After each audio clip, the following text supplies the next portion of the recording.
I got to tell you a quick story I just found out this evening. So I graduated from graduate school back in 1984 from Madison here, and my wife and I are looking for a house, and one of the houses we went by and looked at was right on Century Avenue.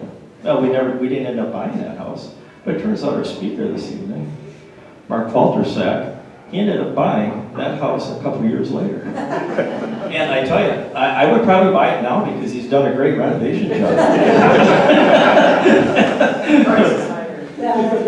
And it turns out that his family grew up near Merrill, Wisconsin. And he says, do you know a little town called Parrish? I said, well, yeah, like my wife and I, we work on the Ice Age Trail that goes right through Parrish. So it's just kind of a small world how things go around. But anyway, we want to welcome this month Mark Faultersack. He's editor and publisher of his father's My Book to You from the Greenland Patrol. And you know, I'm not going to go into any further detail on this because I'm going to let Mark tell you all about it. Anyway, thank you, Mark.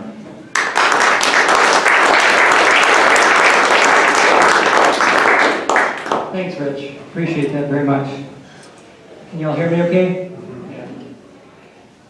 So if things get long, just give me the signal, kind of like yawn, or if I see it, you know, head, I was like, yeah! No, I really want to, I'm excited about this topic because it's near and dear to my heart. Never thought I'd be doing this, but I really grew up knowing my parents and knowing they're both from the Merrill area, and knowing that my dad was in the Coast Guard during World War II, knowing that they were part of the greatest generation, so to speak, and we build a lot on their shoulders. And I think you'd all agree with me, being the history buffs that you are. They set aside, you know, several years of their life for us. I think in a lot of cases, they set aside some of their career as well. I know my father was interested in everything, and I now I know where I get this. You know, I say, I'm interested in so many things. So I think if he had other opportunities instead of working here in Madison for his whole career at Oscar Mayer as an electrician, I think he might have been a professor or something because he was always interested in stuff. So what I'm going to talk to you about tonight is what has turned into a book, which I edited and transcribed, edited, and published. And so I had help from my son Dan. He did all the chapter breaks and chapter titles. My wife did the proofreading, so it was kind of a family deal. But it all came, I always knew it existed, but I never saw it until after my dad passed away. He spent, we all grew up around Poinet, and my father worked at Oscar Mayer for many years and retired, and then I came down here to college, UW, got my degree here, met my wife and her family, and my father was the last of my two parents to pass away, but before he did, he came actually, he lived with us for 9 months right in Middleton, in that red house. That little house. The red house on Century Avenue. And everybody, once you see it, you don't unsee it. It's pretty visible. But so I knew this artifact existed. What the artifact was a letter that my father had written during World War II, 1944, to my mother. They got married 2 years earlier, and I'm sorry, 1 year earlier. And they were exchanging letters. He was in the Coast Guard, and he was out on ships harboring out of Boston. They would go out normally a month at a time. They would exchange letters. Letters were actually, most of you probably know this, but letters and mail service in the service during World War II was actually pretty good. So that was a morale thing, right? So you could, my dad said that you normally could get the letter just about as fast as if you lived in the States. And they had other benefits too. They had movies, first-rate movies aboard ship. They would. So these are all morale things, right? So they were. My parents were married in 1943. he was on leave, came back from Boston. They had been dating, and I'll get back to the beginning of that story in a minute, but he came back and they got married on early March up in Merrill, Wisconsin, and it was a blizzard. And it was the pastor and his wife and my mother's parents and them, and that was it.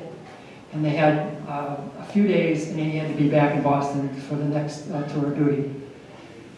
They got married.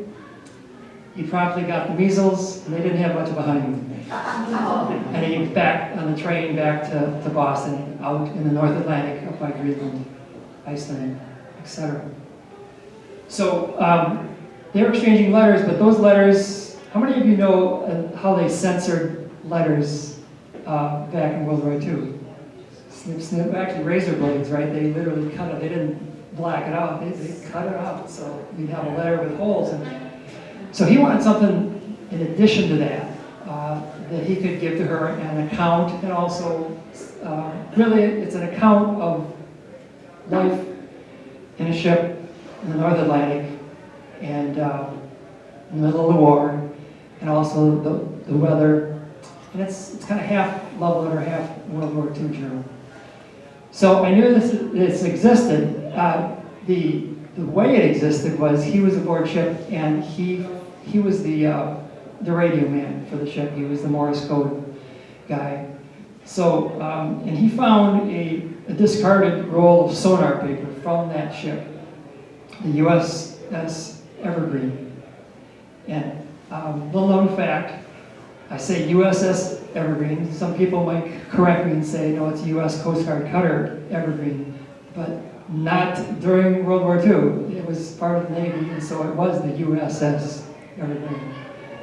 Before and after, it was the US Coast Guard cutter Evergreen. So this roll of sonar paper, it's very thick paper. I have the original. It's 150 feet long, and it is filled. It is filled. I have the original container. That's the book. But what I want to show you is this. So I have that in my possession. It is going to the Coast Guard, the National Coast Guard Museum out in New London, Connecticut, fairly soon. We're working out details. I made the mistake of actually copywriting not only my book, but thinking that was the safe thing to do. Turns out when you want to donate something to a museum, they want it free. Clearly, they don't want any encumbrances, and they don't want you to have a copyright on it. So we're in negotiations right now, trying to figure out how to transfer that to them. I just want to preserve it. I just want it to be there for future generations. So this is 150 feet long. So he's writing it aboard ship. Like I said before, they were normally out for a month at a time. One exception, and this is from that exception, they were out 9 whole months before they would get back to Boston at all. They're out by Greenland, Iceland, above the Arctic Circle. Just imagine that. It's hard to imagine. So, that was. I didn't know what was in it, and I never really. I remember my mother telling me about it, and so when my dad passed away, we're going through these things. I grab it before we have any sort of estate sale, and so we start reading it.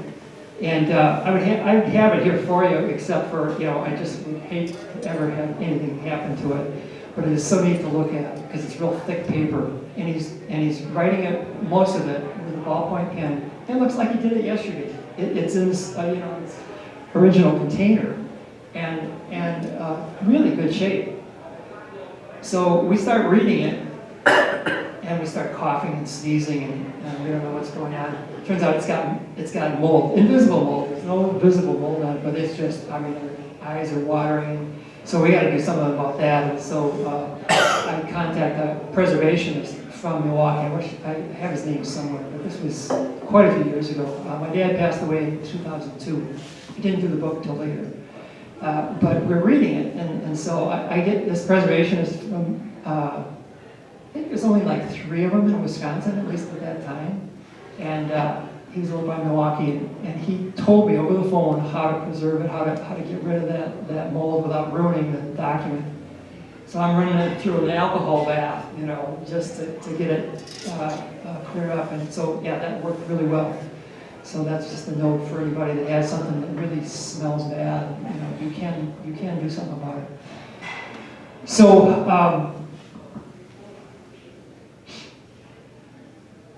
what does it mean when somebody starts a timer? Absolutely nothing.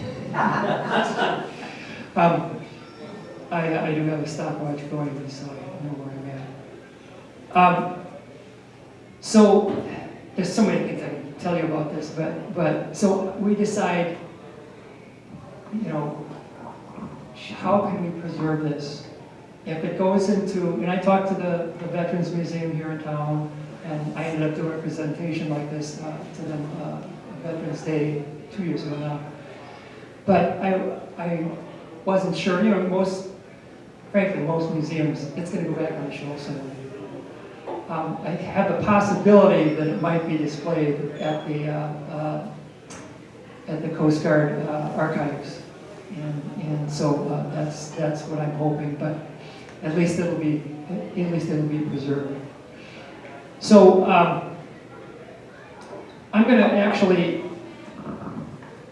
back up a second now, and we're up in Merrill, Wisconsin. This is a picture, an old picture of the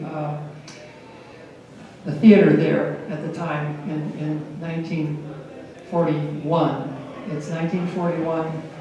My parents have started dating that previous summer, and on a very snowy, blizzardy Sunday night, they came out from one of their dates from this theater, and history is about to collide their history with world history, and what happens is that's December 7th, 1941.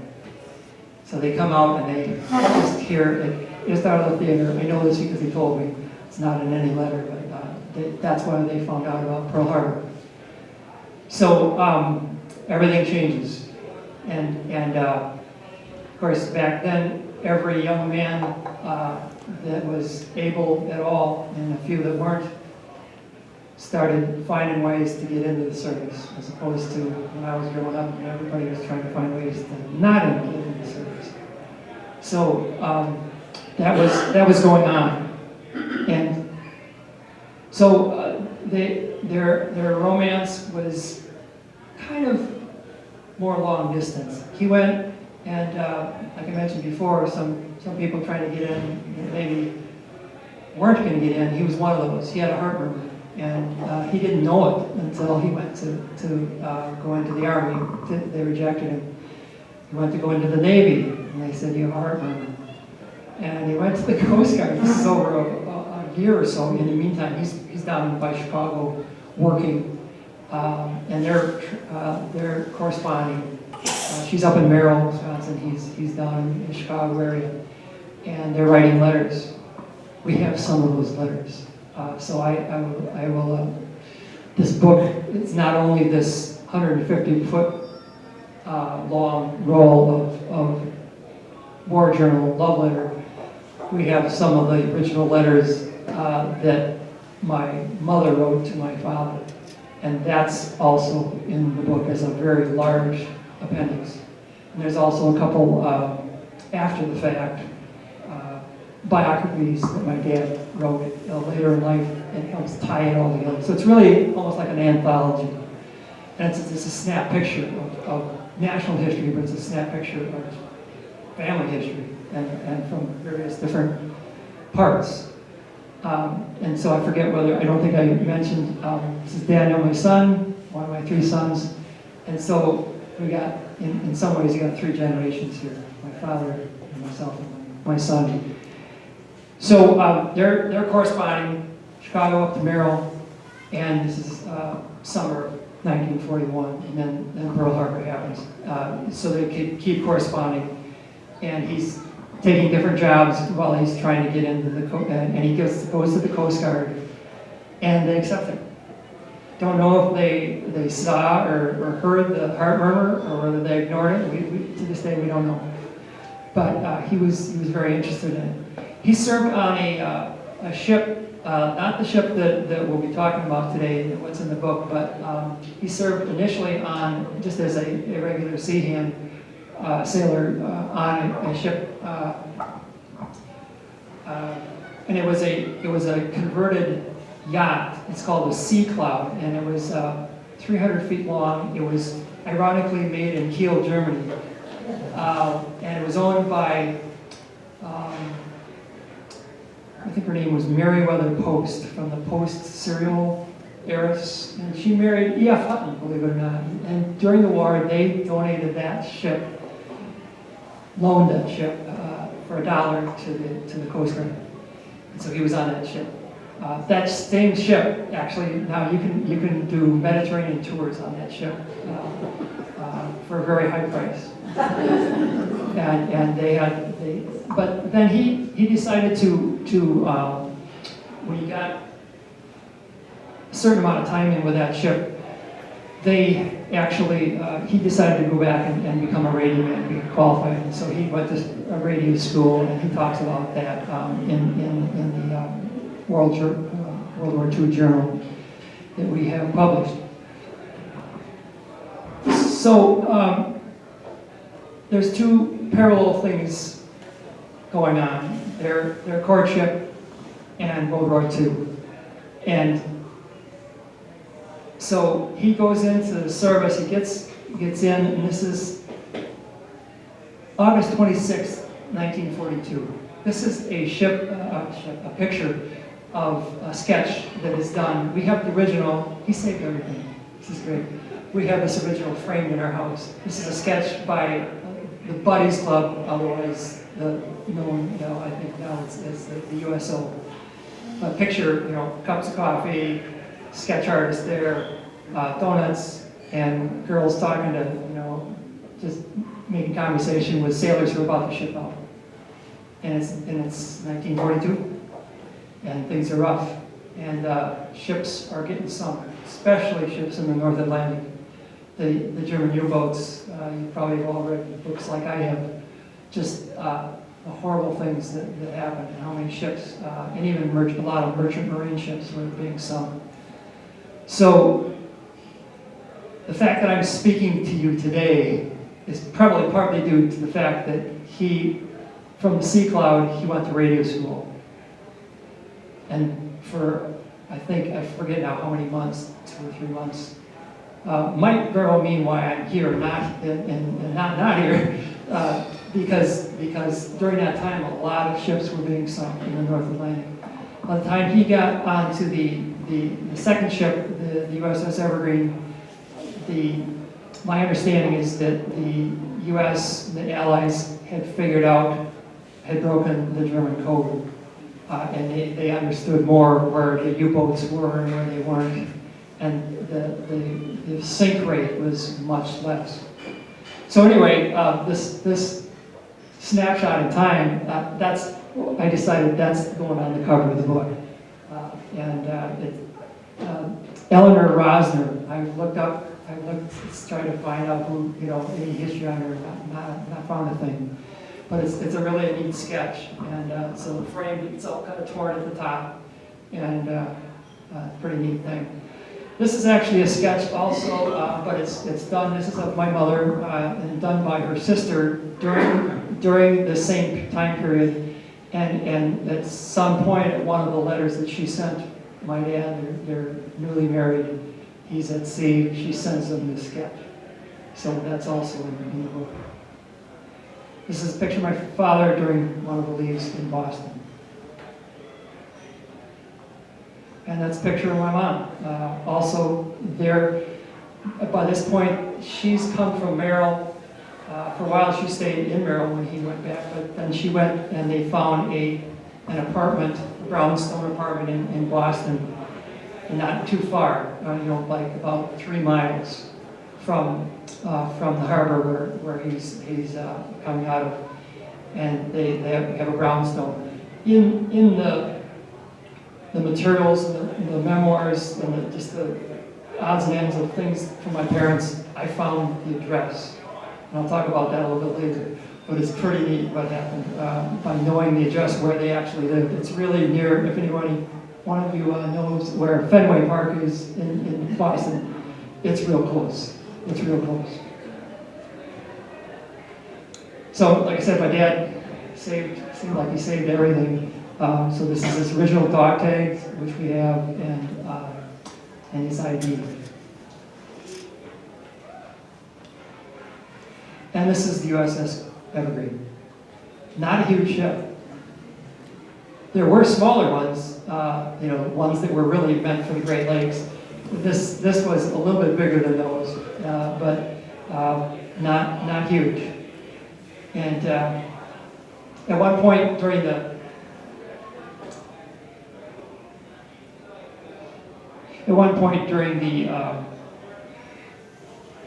one of the tours, they got a hold of a movie, and it's referenced in the book. It was a movie about the Canadian version of the ships that they were on. And the Canadian versions were, in his opinion, a little better, had better guns, and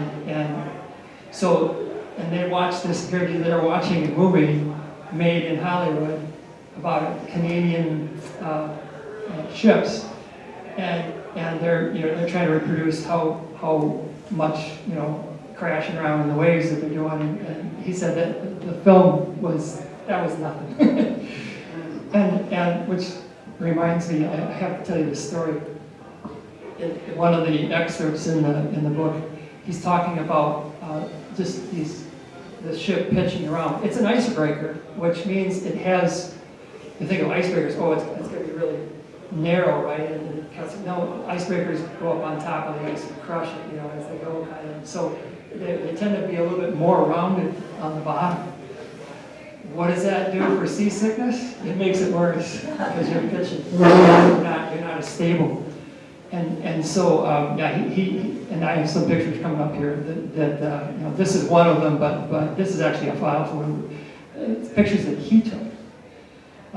There was a lot of sickness. At one point, he references there's a tip meter or tip gauge, kind of like a level. I don't know if you've ever seen it. I saw it on one of the Coast Guard ships at the Coast Guard Festival in Michigan, Grand Haven, Michigan, a couple of years ago. It's like a level with a bubble in it. Only the level isn't. It's not straight. It's like that, and so it's in degrees. And so this is your mast. You're tipping over 5-10 degrees like that. So it measures, and I don't think, probably have digital ones now, but I still saw just a manual one on the ship just recently. So they would reference that if they had a big swell or a big wave and they're tipping, they want to know how far it is. I don't know, every ship probably is a little bit different in terms of what's too far we're going over. But he references hitting 47 degrees. Yeah, this is 90, this is 45, he's 47. Your table is like this. Your bed is like this. It's horrible. And when it was like that, they said you just couldn't do anything. You couldn't eat, you couldn't sleep. So it's amazing. This is a copy, just a photo of one of the letters that I mentioned before, which is in the appendix of the book. And I transcribed all of these. So this one's dated October 16th, 1941. So this is I think the earliest one. They're just starting to date, and they have no idea. They're 2 months away from big history happening. This is a rather blurry picture, but speaking of that, most of these pictures, unless they're our current ones, these pictures were in a drawer when I was growing up. I had no idea what they were. It was just Dad's old black and white pictures, kind of boring, right? So I'm about on the 5th time reading through this war journal, and I'm saying, wait a minute, those pictures. And by this time, I've got those pictures because my dad has passed away. And I just drew them, my brother and I just drew them a binder, no order to them, not even knowing what they were. And one by one, I'm seeing, I know what this is. He's describing that right here. So in the book, I've got 60 pictures, all of which he took. And I, instead of throwing them all in the center, which I hate because you're always trying to figure out which one is which. So I literally insert them exactly where he's talking about these pictures, which is, I think, so this is, I believe, I'm not 100% sure, but I believe it's a picture of him aboard ship, but it might be during his radio school days, I'm not sure. They had a radio shack, and it's usually up on the top of the ship, and so the pictures that he's taken, you'll see a number of them, they're taken down on the wave, down on what's going down below, pictures of icebergs, pictures of fjords in Greenland that are just amazing. So he didn't own a camera. He had a friend who owned a camera, and he made a deal, I'll buy the film. We both use the camera, and that's why we're seeing what we're seeing. So being very innovative. Another picture of my mom, probably in Boston, during one of his times. This gives you an idea. This is taken from, this is the railing here. So he's up 1 or 2 levels. And then here's the bottom of the ship, and they're hitting some pretty good waves. To get an idea of what they were dealing with. This actually was taken during one of the episodes he describes. I don't know exactly where this is, but one of their sister ships, I believe it was the Northland, broke their rudder. And so they got a combination of kind of half dead in the water. So if you see, there's right here, there's a little it's a hawser that's probably around. And they're towing that ship. They're towing it to Iceland from in between Greenland and Iceland. They're towing it to Iceland for repairs. And you see the ice that they're towing it through. And that's probably why the rudder broke. They probably, a piece of ice hit it or something. And so he describes this amazing thing in here where they're towing, and in the middle of the night, the hawser breaks. And they're in radio silence because they don't want to get torpedoed. Even before they decided to tow it, the German U-boats were sneaking around, and so they were trying to keep this boat moving. And they lose contact with each other in the night, in the dark. And on top of that, the hawser wraps around the propeller of their ship. And they're dead in the water as well. So it's just crazy, some of the things. And they're in radio silence, so they literally get one of the airplanes to get a fix, and get another fix, and somehow quick radio the positions, and so they get back together. But it's kind of crazy, some of the stuff they had to deal with. So this is a picture, again, from the railing, which is right here, down from another level. And these guys are not sailors. Well, at least they're not U.S. sailors. They're actually prisoners of war.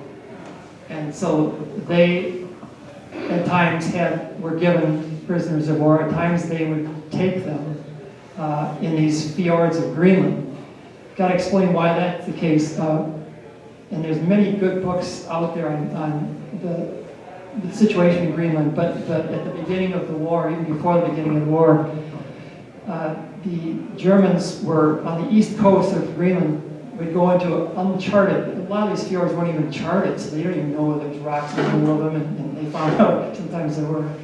But they would drop off 3 guys, build a shack, radio man, send the weather back to Germany, because all of Europe's weather kind of comes out from that area. And so they would come in, and they would one of their jobs was to find these German radio shacks, fire a shot over the top of the shack into the side of the mountain, and take them prisoner. And once the German Germans found out that they were not going to be tortured or killed, they were kind of happy because the war was over for them. And once they found out that they were actually going to be treated fairly decently. But they were on ship right with my dad and all these other sailors, and there wasn't a separate grave. They were sleeping right next to each other. And so they had one guy with a Tommy gun, guarding these sailors, these German sailors. Imagine trying to go to sleep at night. Wondering if the guys found something to slit your throat with. So it was pretty amazing. They had, I think, over 20 or 30 at one point aboard ship with them. The other thing was the Inuit, Eskimos as they called them back then, would come up to the side of the ship to try to do trading in their little kayaks and made out of sealskin and bone so it was pretty interesting to see some of the things that they would trade. I actually have a small model of one of those kayaks made the same way out of wood and sealskin. I made a plexiglass box for it. It's in our dining room. And my dad traded them, for that. The usual currency back then was, unfortunately, packs of cigarettes. My dad didn't smoke, so I don't know how he got it. Actually, I think he got it from another guy who was, trading with him. But yeah, so it's pretty interesting. So there's some icebergs. This is the ship right here. You get an idea of the size of these mountains and these fjords. They go into them, and the mountain would be here, the water level would be here, and the mountain just keeps going down. And they're coming in here, they're trying to get some fresh water, because sometimes they ran pretty low. And there'd be another mountain over here, and they're in the middle, and they don't know if there's a little underground water, or underground mountain, right underneath their ship. And one time that did happen, it gouged a big hole in the bottom of the ship. They just went into another part, took a cable off the top of their mast, went way out on the ice, dug a hole, put that cable in, and the winch and pulled the whole ship over like this. The guys would climb down the side, weld it, and off they go. So they're very innovative. I have a lot of other pictures, but this one is tying something together for me, and I think you'll appreciate it. This picture actually is a old framed picture of a letter, and that letter was written by one of my ancestors in 1775. Why do I have it here? Because when my wife and I went out to Boston to kind of retrace some of these steps, I found that it was just interesting. Here I'm going to be kind of in a similar area to where my parents would be. Try to find that apartment, that brownstone apartment, and yet this is ancestor from 1775. He's writing back to his. It's always been in my family, and so I got the original picture of a letter, and it's he's writing back. This guy is writing back to his family. He's just joined George Washington's army, the Continental Army, just formed, and he is in a part outside of Boston, 3 miles out of Boston, and the area was called Roxbury Heights. That's now a suburb of Boston. So unbeknownst to us, when I scheduled a Airbnb, when we went out there in 2019, guess where we found our Airbnb? It was in Roxbury. And that was like a few blocks from where the brownstone, we found the brownstone apartment building. So we got this history thing going. It's like 1775, an ancestor, in the same place, basically, as my parents during Revolutionary War, World War II, and now I'm here. And we're realizing. And we found the battery. It's a park, and it's a battery where they shot, and he's describing it in this letter. They're shooting cannons onto the British 3 miles in to the Bay of Boston. And I didn't even know cannonballs could go that far back in 1775. But yeah, so this is just this amazing kind of convergence of history. So we found the brownstone. There it is. We traced down the address. I had looked at the pictures again that my parents had. They had a picture, and I'll show it to you in a minute, of my parents standing out in front of this brownstone on the front steps. That's them, 1944-ish. And so we find it, I'm so excited, and we come in, and I'm taking this picture, and you see in the front door, it's 115 Gainsborough, and there's somebody coming out the front door. You won't believe this. So we asked her if she could take a picture of us. We're going to reenact that picture that my parents did. So she does. And there we are. My parents on the left and my wife and I on the right. And the young lady that took the picture, apartment 3, it was the same apartment that they were in. So this made our time just exceptionally worthwhile. You have been a wonderful audience. I really appreciate it. I want to throw it open for questions. I could talk about this for a long time, so it's really up to you, question-wise. And let me say before we go into question and answers, you can get this book on Amazon. It's $21 on Amazon. If you're not a Prime member, by the time you pay tax and shipping, you're up closer to $30. Whole other story about how I published it. I actually self-published it using Kindle Direct Publishing. Never talked to one person doing this. You can do it all online. So if you ever want to do that by yourself, you can publish a book for almost no cost because they print on demand. What I do is it's for sale on Amazon, but I also get author copies. So I can buy author copies, turn it around, and I'm selling it for $1 less and no tax or shipping charges. And actually, I get more from that way than I do from Amazon, as you might guess. So that whole process was, like I said before, quite amazing. And I never thought I would do that, but I felt like, getting it together was it took a couple of years, but it was worth it. Questions? So your father writes this for 9 months when he's on patrol. Yeah. Eventually returns and presents it to your mother.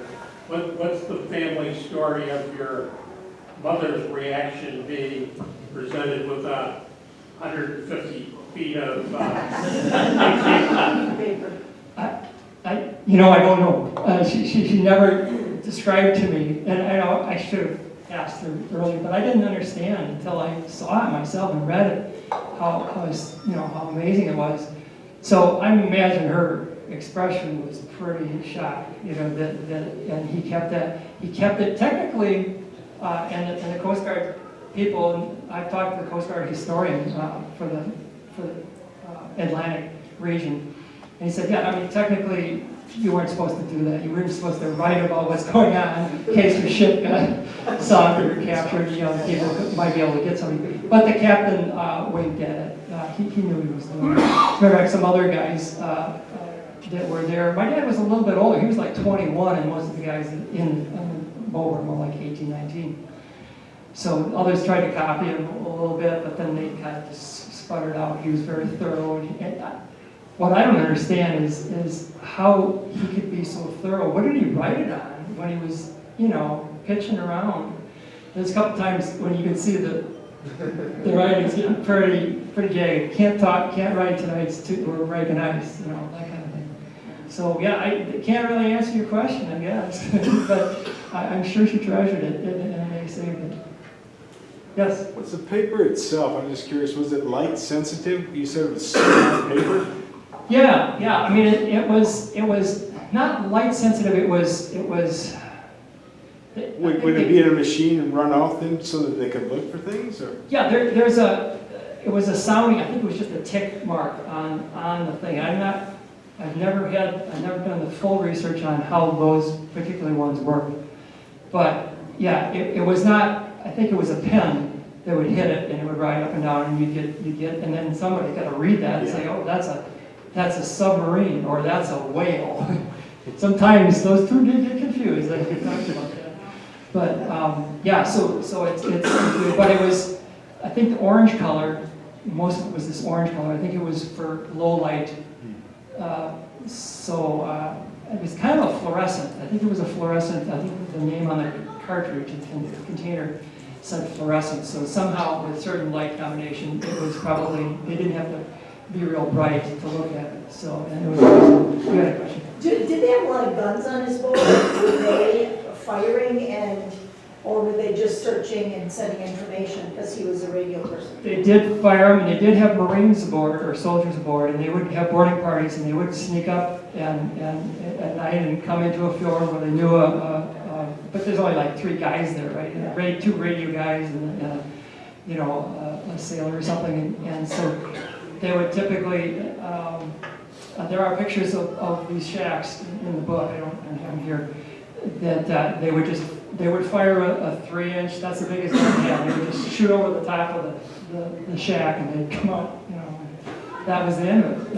And sometimes they were already gone. They had heads up or whatever. But so they would take them down, and then the Germans would typically find another place and install them because there wasn't any full documentation of all the fjords. And they would take, he does describe in the book about doing almost like a cattle drive from the Denmark, Sea of Denmark, I think they call it, in between Greenland and Denmark. They'd have several ships coming from north down, from the Arctic Circle down, and they would just try to drive submarines, force them down and then force them in and try to capture them that way. But, and he does describe the depth charges, there's pictures of that in the book, and how they operated on that. So those are some of the things. Other questions? If not, thank you so much. I really appreciate it. Thank you.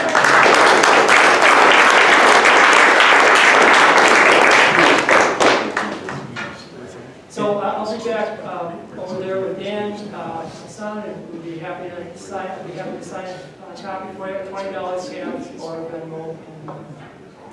Okay, thank you, Mark, and please take a look at his books over there. And again, another hand for Mark.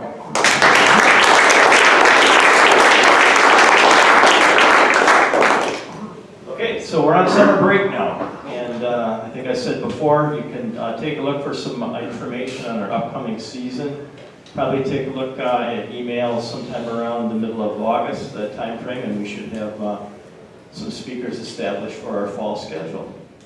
And until then, have a wonderful summer. Take time to celebrate the 250th, and that comes up this July 4th. And so take time to kind of remember all those that made our democracy possible. So anyway, thank you. Have a great summer.